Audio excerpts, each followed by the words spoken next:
नमस्कार, आप देख रहे हैं रफ्तार मीडिया। मैं हूं आपके साथ रक्षंदा खान। आगे आप मेरे साथ देखेंगे उत्तराखंड की तमाम छोटी बड़ी खबरें विस्तार से, लेकिन उससे पहले नजर डालते हैं इस वक्त की हेडलाइंस पर।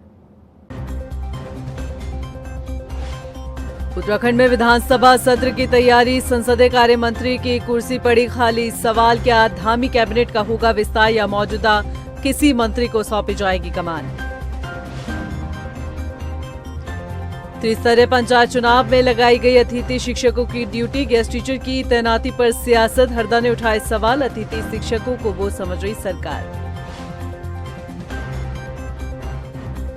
मानसून की बारिश बनी पीडब्ल्यूडी के लिए आफत, क्षतिग्रस्त सड़कों के कारण विभाग को अब तक हो चुका 90 करोड़ का नुकसान। बाधित मार्गों को खोलने का काम जारी। उत्तराखंड में नशा तस्करी के खिलाफ अभियान जारी, पौड़ी पुलिस ने की 6 लाख की 3 किलो से ज्यादा चरस बरामद, 2 नशा तस्कर भी गिरफ्तार।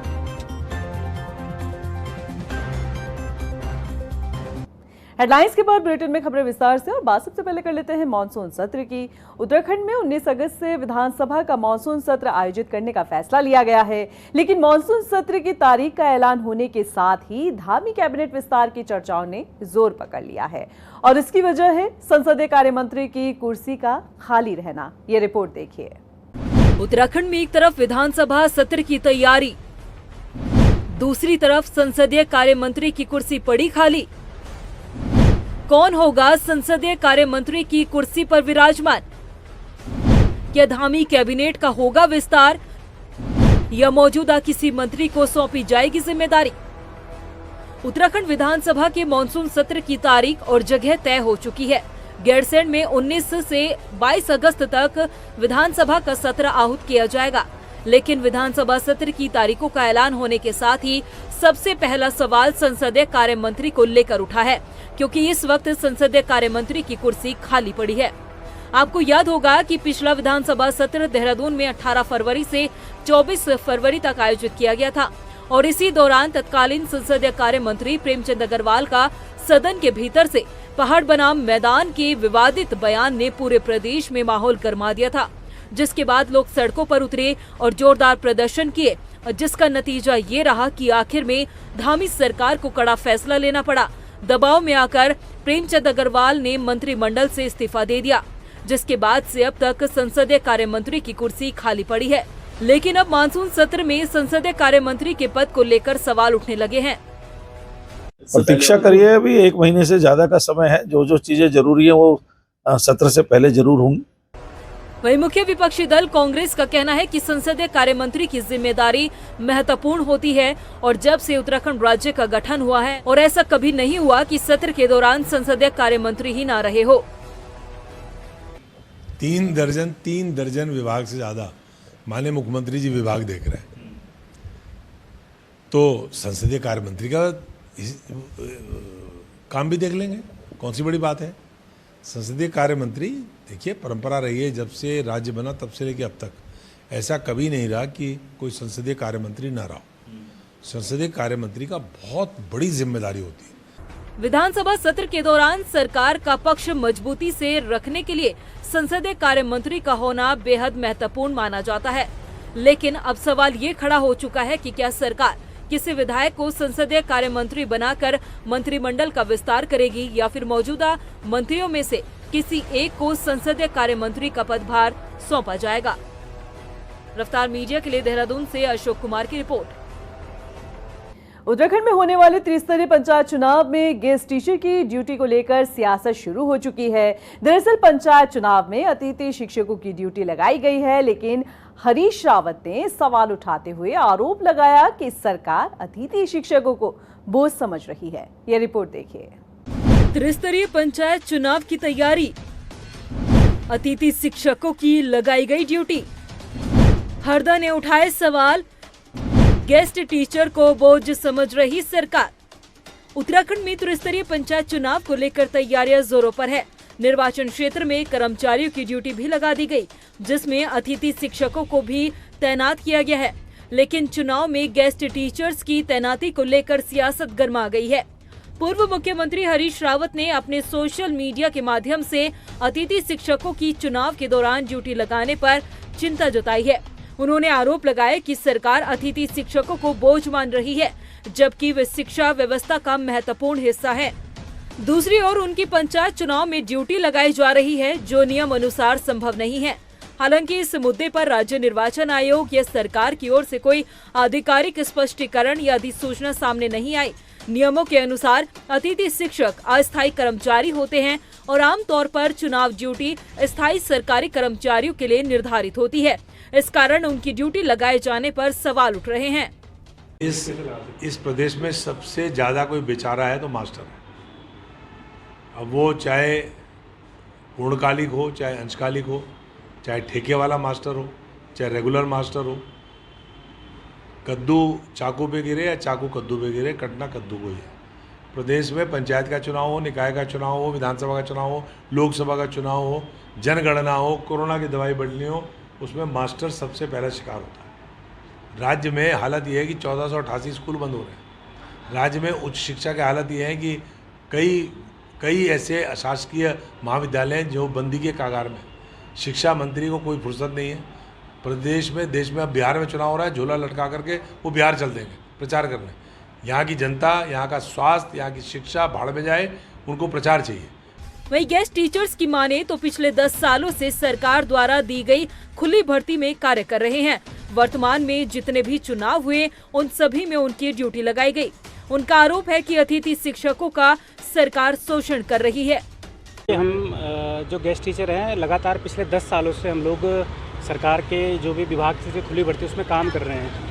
और आप ये देखिए कि वर्तमान में हमारे कई साथी ऐसे जो पहले भी जो चुनाव ड्यूटी हुई, जो भी चुनाव हुए, चाहे विधानसभा चुनाव में वेबकास्टिंग की ड्यूटी लगी, और इस समय भी हमारी जो है ड्यूटी लगी है मतदान तृतीय और फोर्थ में, जिसमें मतलब एक जो चतुर्थ श्रेणी का कर्मचारी की जो ड्यूटी लगती है उसमें हम लोगों की ड्यूटी लगी है।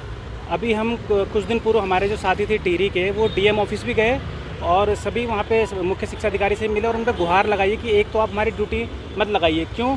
उसका मैं एक सीधा साधा उदाहरण आपको दिखाता हूँ। अभी आप ये देखेंगे मेरे फ़ोन पे, मैं इसका स्क्रीनशॉट ही भेज दूँगा। अभी ये हमारी जो सैलरी आई है मई की, वो 20,968 रुपये आई है। मतलब इन्होंने, क्योंकि 26 तारीख को छुट्टियाँ पड़ गई थी, तो 26 से और पूरा जून, ना तो जून की तनख्वाह मिली है, न मई की हमें आधी वेतन मिली है। वहीं बीजेपी की प्रदेश प्रवक्ता कमलेश रमन का कहना है कि आज पूर्व मुख्यमंत्री हरीश रावत को अतिथि शिक्षकों की चिंता कैसे हो गई। वहीं उनका ये भी कहना है कि पहाड़ में रहने वाले सभी पहाड़ की भौगोलिक परिस्थितियों के बारे में जानते हैं। जिन अधिकारियों और शिक्षकों की ड्यूटी चुनाव में लगाई जा रही है, उनकी सुरक्षा का पूरा ध्यान रखा जाएगा। देखिए, माननीय हरीश रावत जी पूर्व में मुख्यमंत्री रहे हैं, तो मेरा उनसे सीधा सवाल है कि जब वो मुख्यमंत्री थे, उन्होंने इन अतिथि शिक्षकों के लिए क्या किया, क्या बेहतर किया, क्या सुविधाएं उनको दी। आज पुष्कर सिंह धामी जी की सरकार उनको बेस्ट से बेस्ट सुविधाएं देने का काम कर रही है। और अगर जिला पंचायत के चुनाव में उनको भेजा जा रहा होगा, तो कहीं ना कहीं सुरक्षा की दृष्टि से सारी चीजों को देखने के बाद उनकी ड्यूटी लगाई होगी। और जब हमारे सरकारी कर्मचारी हर चुनाव में जा सकते हैं, तो हमारे गेस्ट टीचर भी जा सकते हैं। अतिथि शिक्षकों की चुनाव में ड्यूटी लगाने से अब सियासत शुरू हो गई है। बीजेपी कांग्रेस को अपने दिन याद दिला रही है, तो वहीं गेस्ट टीचर भी अपनी ड्यूटी लगने से परेशान नजर आ रहे हैं। अब देखना ये होगा कि अतिथि शिक्षकों ने जो गुहार लगाई है, उनकी सुनवाई होगी या नहीं। रफ्तार मीडिया के लिए देहरादून से सुशांत सिंह की रिपोर्ट। गदरपुर विधानसभा की बरीराई जिला पंचायत क्षेत्र में भाजपा समर्थित प्रत्याशी भावना कोरंगा के समर्थन में विधायक अरविंद पांडे ने रैली निकाली। इस दौरान उन्होंने क्षेत्र की जनता से वोट की अपील की। इस मौके पर बीजेपी विधायक अरविंद पांडे ने कहा कि उन्हें पूरी उम्मीद है कि गांव की छोटी सरकार में बीजेपी समर्थित प्रत्याशियों का दबदबा रहेगा। बुजुर्गों का आशीर्वाद सदा ही अपने बच्चों पर रहता है, तो इसी प्रकार उनका आशीर्वाद भी हमें मिल रहा है। वो आज हमारे बीच में नहीं है, लेकिन उनके किए गए कार्यों का हमें फल मिल रहा है। जो इतनी जनता हमारे साथ जुड़ी हुई है, ये उन्हीं का आशीर्वाद है। और इस आशीर्वाद को देखते हुए, आज लोगों के जन सलाह को देखते हुए हमें लग रहा है कि जीत हमारी निश्चित रूप से होगी। हमारी प्रत्याशी भावना कोरंगा का आज रोड शो है और आप देख सकते हैं कि हजारों की तादाद में लोग हमारी बेटी भावना कोरंगा को आशीर्वाद देने के लिए आए हुए हैं। साथ में हमारे खटोला के प्रत्याशी भाजपा के राकेश सिंह जी, हमारी सिल्की खेड़ा और सकैनिया क्षेत्र के हमारे प्रत्याशी परमीत कौर के पति सोनू जी, वो यहाँ मौजूद हैं।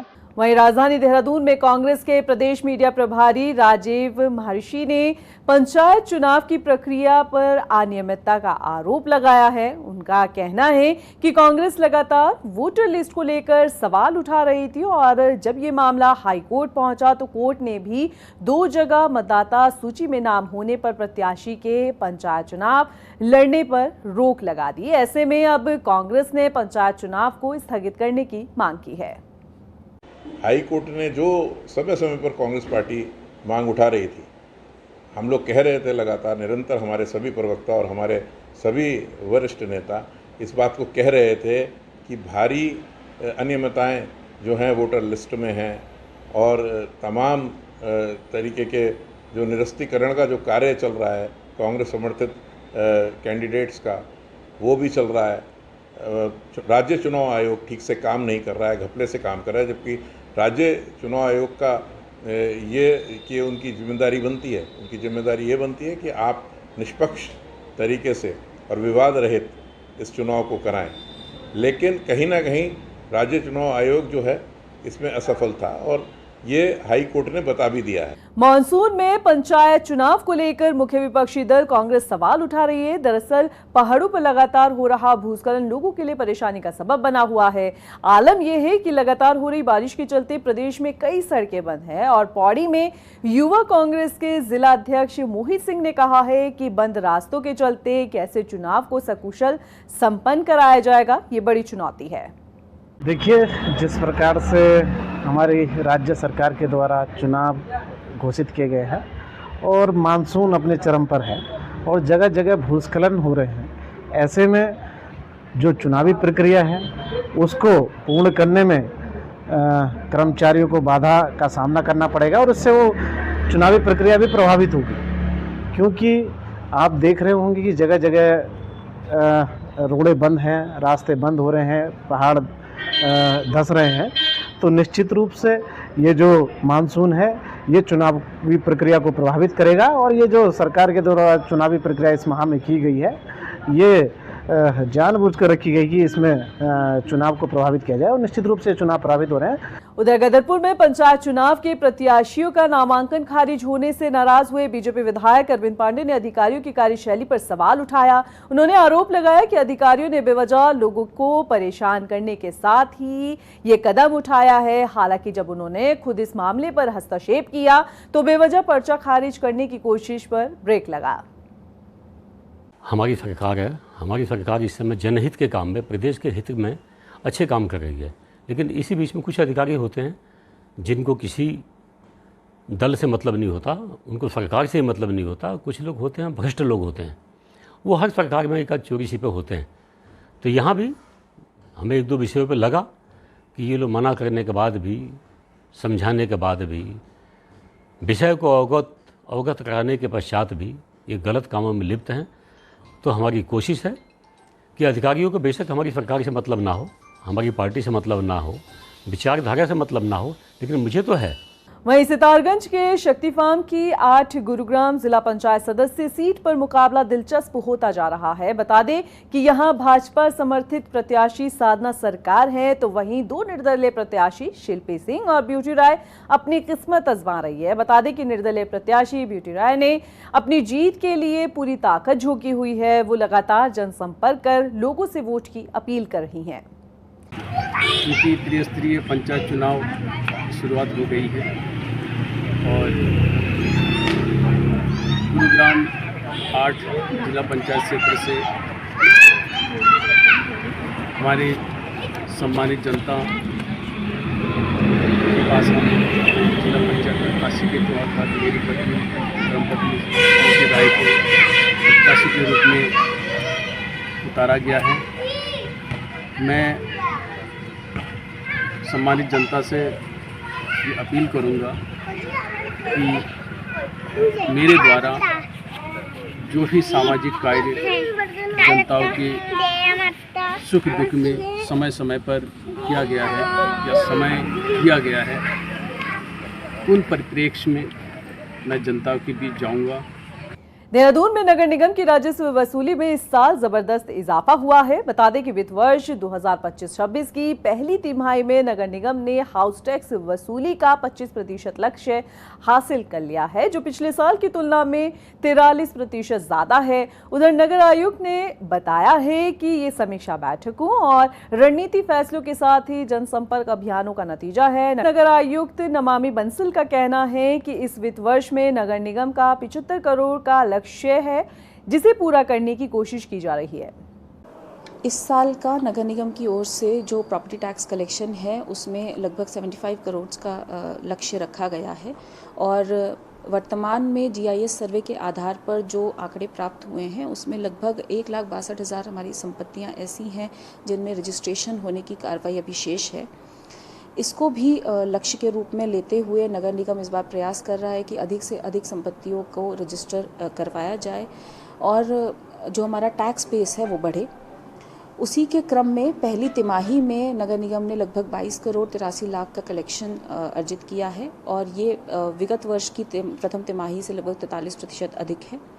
तो वर्तमान में हम अपने लक्ष्य के अगर अनुरूप देखें अनुपात में तो काफ़ी अच्छा प्रदर्शन पहली तिमाही में हमारा रहा। उत्तराखंड में मानसून की बरसात यात्रियों के साथ ही स्थानीय लोगों के लिए मुसीबत का सबब बनी हुई है। बादल फटने, लैंडस्लाइड और अतिवृष्टि के कारण बड़ी संख्या में सड़कें क्षतिग्रस्त हो गई हैं, जिससे आवाजाही में दिक्कतों का सामना करना पड़ रहा है। उधर PWD सचिव पंकज पांडे ने बताया कि प्रदेश में अभी 55 सड़कें क्षतिग्रस्त हैं, जिसमें नेशनल हाईवे, ग्रामीण सड़कें सहित छोटी सड़कें शामिल हैं, जिन्हें लगातार खोलने का कार्य किया जा रहा है। वहीं मानसून में विभाग को अब तक 90 करोड़ का नुकसान हो चुका है।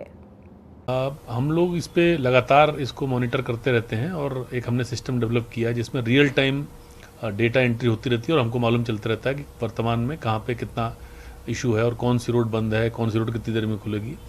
अभी जो इन्फॉर्मेशन है उसके हिसाब से 55 रोड हैं जो बंद हैं पूरे प्रदेश में, जो हमारे विभाग के अंतर्गत आती हैं, और NH ये दोनों मिला के 55 रोड बंद हैं, उसको खोलने का काम किया जा रहा है। वहीं कांवड़ यात्रा में शिव भक्तों के आने का सिलसिला जारी है। लोग अलग अलग राज्यों से हरिद्वार पहुंच रहे हैं और जल भर कर वापस लौट रहे हैं। बता दें कि ऐसा ही एक ग्रुप राजस्थान से खड़ी कांवड़ लेकर हरिद्वार आया। ग्रुप के सदस्यों ने बताया कि वो 24 घंटे कांवड़ को अपने कांधों पर उठाए रखते हैं। ग्रुप के सदस्यों ने बताया कि वो पिछले कई सालों से हरिद्वार आ रहे हैं। भगवान शिव उनकी हर मनोकामना को पूरा करते हैं। खड़कावड़ा में आए राजस्थान के अलवर जिले से। अब फिलहाल हमारा कोटपुतली जिला है, हरियाणा बॉर्डर के पास पड़ता है। क्या क्या मतलब है इस खड़ी कांवड़ का? सब ये तो अपनी अपनी होती है, आस्था होती है, जिसको जैसे आस्था होती है, जैसे धर्म जैसे प्रकार से विश्वास करता है वैसे। रविवार को रुड़की के पिरान कलियर स्थित साबिर पाक की दरगाह पर राष्ट्रवादी पसमंदा समाज के राष्ट्रीय संयोजक मोहम्मद संशाद मीर ने हाजिरी लगाई। इस मौके पर उन्होंने RSS के राष्ट्रीय अध्यक्ष इंद्रेश कुमार के नाम की चादरपोशी की और देश में अमन सुकून की दुआ मांगी। इस मौके पर उन्होंने कहा कि भारत का मुसलमान अमन पसंद मुसलमान है। उन्होंने कहा कि इसका अंदाजा इस बात से लगाया जा सकता है कि सावन में उठाई जा रही कांवड़ को मुस्लिम समाज से जुड़े कई लोग अपने हाथों से बनाते हैं।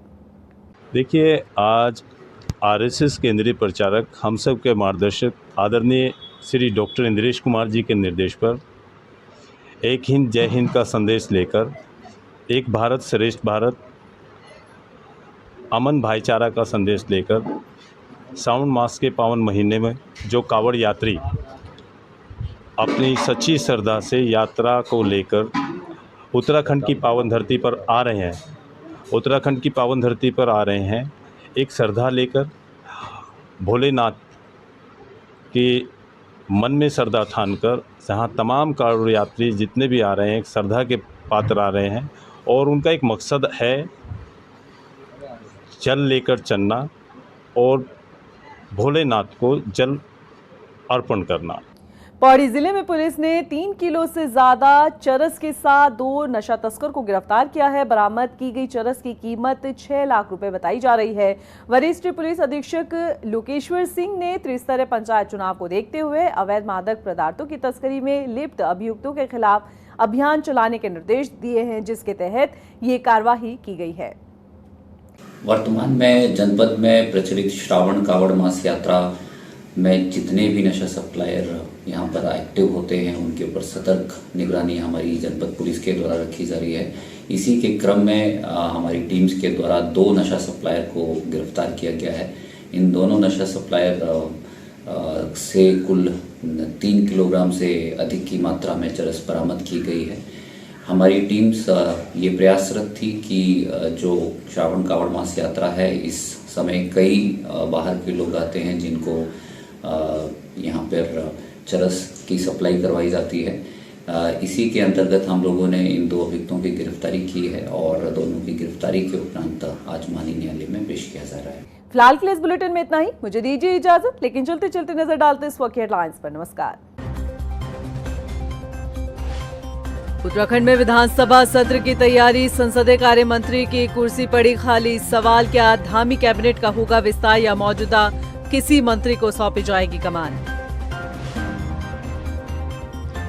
त्रिस्तरीय पंचायत चुनाव में लगाई गई अतिथि शिक्षकों की ड्यूटी, गेस्ट टीचर की तैनाती पर सियासत। हरदा ने उठाए सवाल, अतिथि शिक्षकों को वो समझ रही सरकार। मानसून की बारिश बनी पीडब्ल्यूडी के लिए आफत, क्षतिग्रस्त सड़कों के कारण विभाग को अब तक हो चुका 90 करोड़ का नुकसान। बाधित मार्गों को खोलने का काम जारी। उत्तराखंड में नशा तस्करी के खिलाफ अभियान जारी, पौड़ी पुलिस ने की 6 लाख की 3 किलो से ज्यादा चरस बरामद, 2 नशा तस्कर भी गिरफ्तार।